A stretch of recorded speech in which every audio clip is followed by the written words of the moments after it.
भारतीय दूरसंचार नियामक प्राधिकरण ने dignity restoration and grievance settlement association के सहयोग से सफदरजंग इंक्लेव की लाइब्रेरी सेंटर में एक जागरूकता कार्यक्रम का आयोजन किया गया।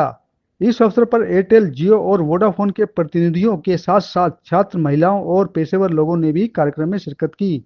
इस मौके पर डिग्निटी के अध्यक्ष डॉक्टर अरुण कुमार और टेलीकॉम क्षेत्र के प्रतिनिधियों ने लोगों के बीच गहन चर्चा की ताकि टेलीकॉम क्षेत्र में आ रही परेशानियों को आपसी तालमेल से दूर किया जा सके। देखिए हमारी खास खबर में। अगर हम दुरुपयोग करते हैं तो वही हमारे पतन का कारण भी बन जाता है। कभी कल ही किसी का मैं कहीं मैसेज पढ़ रहा था कि ऊबर की तरफ से उसका आया, जी आपका ये OTP आप शेयर कर दीजिए। उन्होंने OTP शेयर किया। एक ग्रुप है यहाँ पे लेडीज का, एकता लेडीज ग्रुप, शायद उसमें आया था ये मैसेज कि आप वो शेयर कर दीजिए। उन्होंने शेयर किया अपना OTP, दोबारा कुछ और काम के लिए उनसे OTP मांगा तो उसमें तो उनका 109 रुपया गया था, लेकिन दोबारा जब उन्होंने उनसे OTP मांगा तो उनको थोड़ा शक हुआ, उन्होंने टेलीफोन बंद कर दिया। अगर कोई भी आपसे किसी भी कारणवश OTP मांगने की कोशिश करते हैं तो प्लीज OTP अपना शेयर ना करें। हो सकता है आपका फोन हैक हो रहा हो या हो चुका हो। कभी भी कोई भी मोबाइल कंपनी किसी से ये नहीं कहती कि आप अपना OTP हमें बताएं। वो ये कहेगी कि आप यहाँ पर OTP अपना डाल दें, लेकिन बताने के लिए नहीं कहेगी कि आप बता दें। आप नहीं तो उनके एप्लीकेशन पे जाके, सरिता जी आ गए हैं, अभी वोडाफोन से सरिता जी भी आ गई हैं, तो हमारे 3 सर्विस प्रोवाइडर्स तो यहाँ पर पहुंच गए।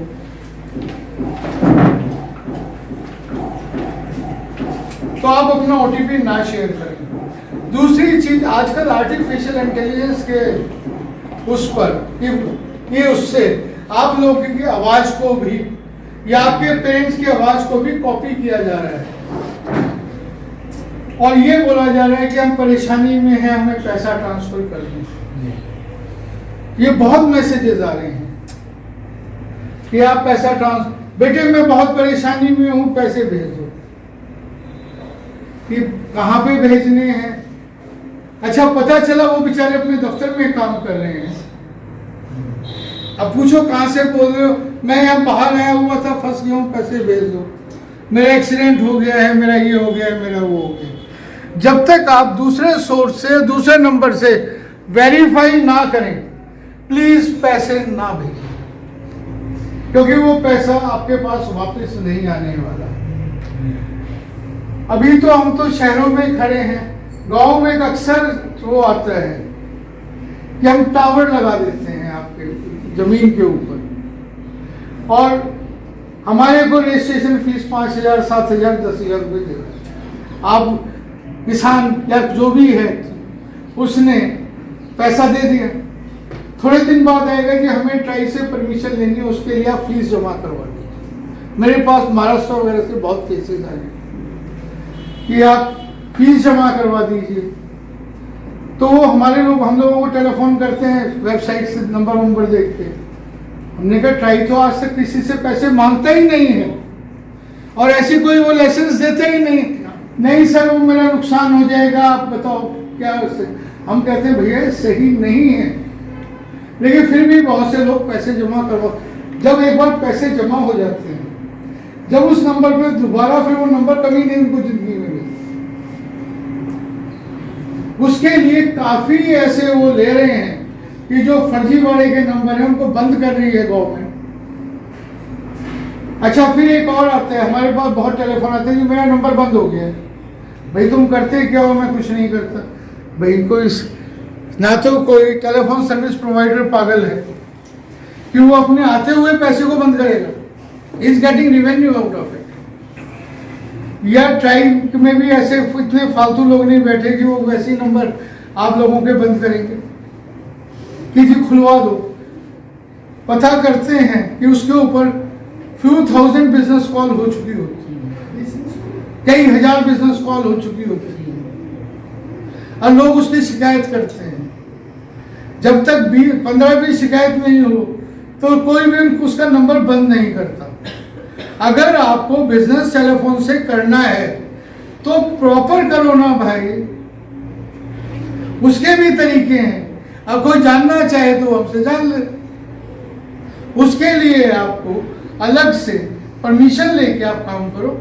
बिजनेस नंबर आपको मिलेगा, आप कॉल करिए, लेकिन इस तरीके से आप ना करें कि अपने जो इंडिविजुअल नंबर्स हैं, क्योंकि अगर आप बिजली के लिए भी वो करते हैं तो कमर्शियल अलग कनेक्शन है, रेजिडेंशियल अलग कनेक्शन है, ऐसे ही टेलीकम्युनिकेशन में भी बिजनेस के लिए अलग परमिशन लेके काम करना होता है।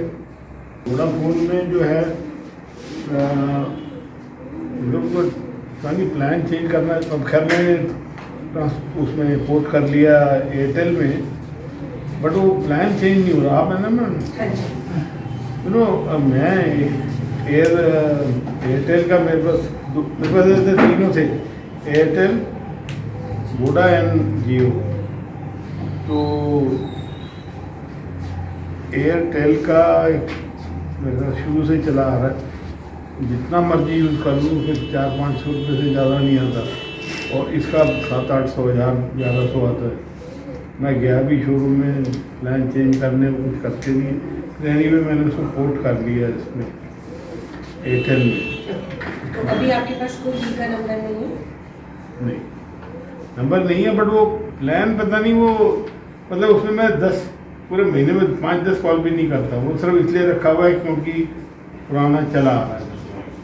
तो ठीक है, आप मुझे एक बार बता दीजिएगा नंबर, डिपेंड करता है प्लान कौन सा चल रहा है, कोई देखिए है। Now it is with Airtel. With Airtel. हाँ। ओके। ये बरखा जी हैं जियो से। नमस्कार, मेरा नाम बरखा है। मैं रिलायंस जियो दिल्ली टीम में सर्विस ऑपरेशन हैंडल करती हूँ। सो ये एक पॉइंट है, हम लोग जो रेगुलरली कैट करते हैं उसमें ये कॉमन पॉइंट है कि मैग्नेटिक फील्ड है और ये रेडिएशन है, इससे कैंसर होता है। तो this is, I think, I would say it's a by product of modernisation. हमको फ़ोन भी चाहिए, हमको टीवी भी चाहिए। अगर आप 30 साल 40 साल पहले जाओगे, लाइफ बहुत सिंपल थी, बट कोई गैजेट्स ही नहीं थे, ना फ़ोन था, ना टीवी था, कुछ भी नहीं था, तो लाइफ बहुत सॉर्टेड चलती थी। So it's actually a side effect. पर स्टडीज़ हुई हैं and there are proofs that जो आपका टावर लगता है उससे रेडिएशन निकलती हैं, बिल्कुल निकलती हैं, लेकिन वो उतनी ही होती हैं जितनी आपके टीवी से या आपके माइक्रोवेव से निकलती है। सो अगर हम ये सोचें आज के टाइम में दैट हम बिल्कुल वापस 40 साल पहले जा सकते हैं, हम नहीं जा सकते। हम बिना एसी के, देयर वाज अ टाइम जब एसी नहीं होता था सर, अब हम ना एसी के बिना रह सकते हैं, ना हम फ्रिज के बिना रह सकते हैं। वाईफाई नाम की चीज़ एक ऐसी है जो that is also electromagnetic field, जो आपके घर में 24 घंटे रहती है, प्लस खाना अडल्टरेटेड है। सो आप ये नहीं बोल सकते हो कि आपका इस चीज़ की वजह से तबीयत खराब हो गई है, इस चीज़ की वजह से कैंसर हो रहा है। हर चीज़ को मिला के ये जो कैंसर है या बीमारी है। इवन पहले लोग खेत पे जाते थे, फिजिकल एक्टिविटी 3-4 घंटे करते थे। दिल्ली में अब कितने लोग फिजिकल एक्टिविटी करते हैं? सो हर चीज़ को मिला के ये जो हो रहा है, ये हो रहा है।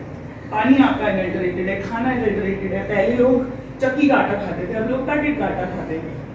पहले लोग सब्जियां खाते थे, अब लोग पैकेज फूड खाते हैं। सो सब चीज़ों को मिला के, so this is actually a side effect of modernisation. इससे आप नहीं बच सकते हो, बट फ़ोन आज की डेट में इतना इंपॉर्टेंट है। दिल्ली में जियो का मैं बता रही हूँ, हमारा 99.9% कवरेज है, बट ऑब्वियसली दिल्ली इंडोर में आपको कहीं पे प्रॉब्लम आएगी। बट आप प्लीज़ इस चीज़ हेल्थ रीजन से अगर है तो आप डेफिनेटली देखिए कि आप ऊपर लगाएं, आपके टॉप फ्लोर पे लगाएं, और वहाँ पे वो आपके ऊपर है कि आप किस चीज़ से कंफर्टेबल है। बट प्लीज़ इस चीज़ को सोच के आप बिल्कुल भी मत सोचिए कि इसकी वजह से आपको कैंसर होगा, क्योंकि कैंसर आपको अपने टीवी से भी हो सकता है, किसी भी चीज़ से हो सकता है, बिकॉज 24 घंटे हमारे आसपास वो इलेक्ट्रोमैग्नेटिक फील्ड है। सो आप उस चीज़ से इस पर स्टडीज़ हुई हैं एंड अगर आप गूगल पे भी जाएंगे ना, तो ऑल्दो जैसे आप बोल रहे थे मैनेज हो जाता है, नहीं sir, that's not true, but this is a side effect of modernisation. आप इससे बच नहीं सकते हो, और आपको अपना लाइफस्टाइल ही ठीक करना पड़ेगा। एक्सरसाइज, फूड इनटेक, रात को वाईफाई बंद करके सो, फोन को दूसरे कमरे में रख के सो, अपने रूम में टीवी मत लगाओ, वो सब चीज़ें छोटी आप करोगे ना, तो यू कैन, आप अभी भी बच सकते हैं इन चीज़ों से। So tower is not the only reason कि लोगों को कैंसर होता है, या this is not the only thing कि जिसकी वजह से आपको 100% कैंसर होगा। तो बहुत सारी चीज़ें हैं, तो आप एक चीज़ पे ये अपने दिमाग से ये चीज़ आप निकाल सकते हैं कि इसकी वजह से कैंसर होता है। Cancer can happen because of jillion reasons. अपना नाम बताओ, किस कंपनी से हैं? मेरा नाम बरखा है।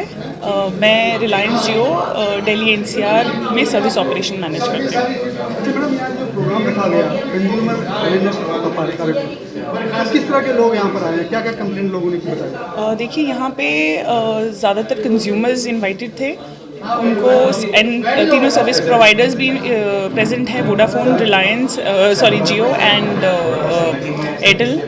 तो कंज्यूमर्स के जिस तरह के ग्रीवियंस हैं, जो जैसे नेटवर्क रिलेटेड मेजर कंसर्न है, या फिर इंडोर में अगर कोई इंडोर कवरेज में कोई दिक्कत आती है, उस तरह के इश्यूज़ उन्होंने रेस किए हैं, तो जिस पे हम लोग काम करेंगे। अच्छा मैडम, जैसे लोगों ने बताया भी वो साइट ऐसी होनी चाहिए कि कस्टमर एक कॉल करे और उसकी समस्या हल हो। आपको मालूम है अगर हम 100 नंबर पे कॉल करते हैं तो 102 हो गया जी, आप 2 नंबर पे कॉल करते हैं तो दिल्ली में लोग की समस्या बताते हैं, उसके बाद वो कंसर्न डिपार्टमेंट में फोन आता है डायरेक्ट कस्टमर के पास, भाई आप क्या दिक्कत है, तो जैसा नंबर नहीं होती है कस्टमर केयर के पास, फिर उस आदमी की समस्या हल होती है, बेचारा इधर उधर ना, क्या कहते हैं सर? वो नंबर अवेलेबल है, सो अगर आपके पास जियो का नंबर है तो उसके लिए 198-199 पे आप कॉल करेंगे। उसके बाद आप अपनी जो भी कंसर्न है उसे रजिस्टर कराएंगे। उसके बाद भी अगर आप सहमत नहीं होते तो आप हमें लिख सकते हैं, आप एपलेट में लिख सकते हैं, तो वो सारा प्रोसेस अवेलेबल है। अच्छा, ये जो सर्विस की दिक्कत लोग कर रहे हैं, फर्स्ट फ्लोर पे नहीं है, सेकंड फ्लोर पे नहीं है, मिल नहीं रहता, नेट की दिक्कत है, तो ये कारण क्या है? कि ज़्यादा है या आपकी रेंज है वो कम है? नहीं सर, कोई ज़्यादा नहीं है। ये हो सकता है कि जो साइट है वो उसको आपको आपकी रेंज पड़ती हो या बीच में कोई बिल्डिंग पड़ती हो, उसके sir various reasons are there, तो वो देखना पड़ेगा। अगर कोई कंसर्न होता है, बिल्कुल सर वो देखती हैं, तो वो इंडिविजुअल अगर किसी भी कस्टमर को अगर कोई कंप्लेंट है तो सर्विस प्रोवाइडर यही रिक्वेस्ट करता है कि आप डायरेक्ट, मतलब अगर आपको कोई भी प्रॉब्लम है तो प्लीज़ आप रेस करें, हमें कॉल करें। पहले आप अपनी प्रॉब्लम हमारे पास पहले रिजॉल्व कराने के लिए सर्विस रिक्वेस्ट रेस करें, उसके बाद अगर आप सहमत नहीं हैं उसके बाद आप कुछ और सोचें। कई 90% केसेस में कस्टमर बिना बोले पोर्ट आउट करते हैं, तो हमारा सिर्फ यही रिक्वेस्ट है कि एटलीस्ट आप हमें बताएं, हम उस पर काम कर पाएंगे। अगर हम एक बार काम कर लेते हैं और उसके बाद अगर आपकी रिक्वेस्ट रिजॉल्व नहीं होती है, उसके बाद चॉइस आप ही की है सर। 3 सर्विस प्रोवाइडर है, तीनों में से एक तो आपको केटर कर ही पाएगा, बट उससे पहले आप अपना कंप्लेंट ज़रूर रजिस्टर करें।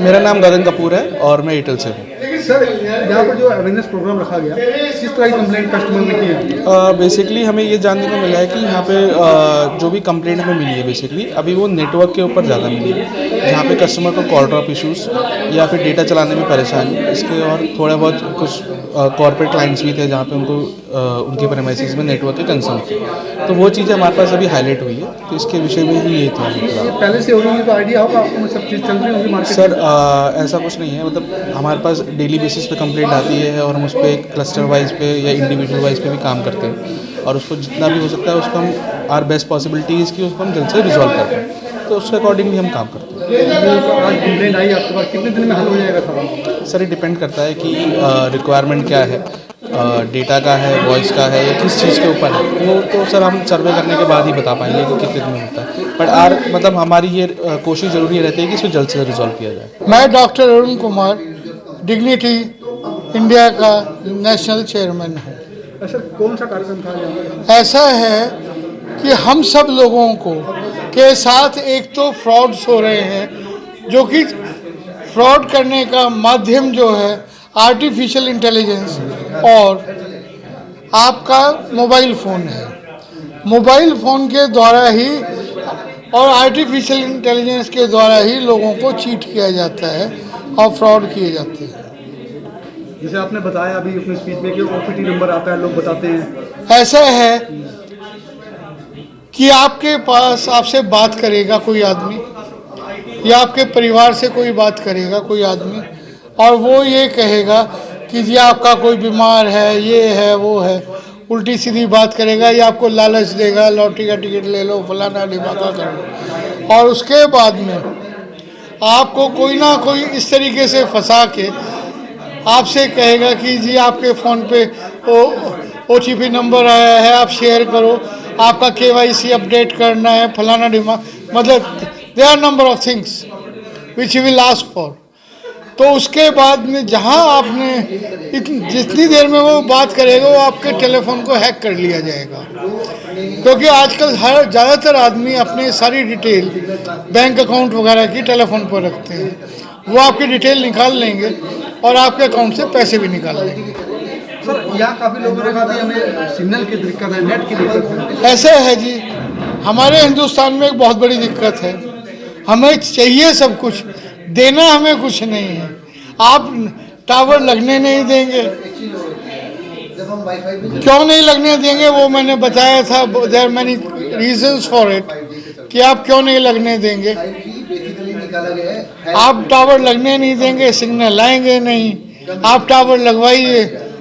जहाँ वो हर जगह तो नहीं लगा सकते टावर, लेकिन जहाँ जरूरत है वहाँ आप टावर लगवाइए। मेन टावर की दिक्कत है, सिग्नल नहीं मिलता। इसलिए ठीक है।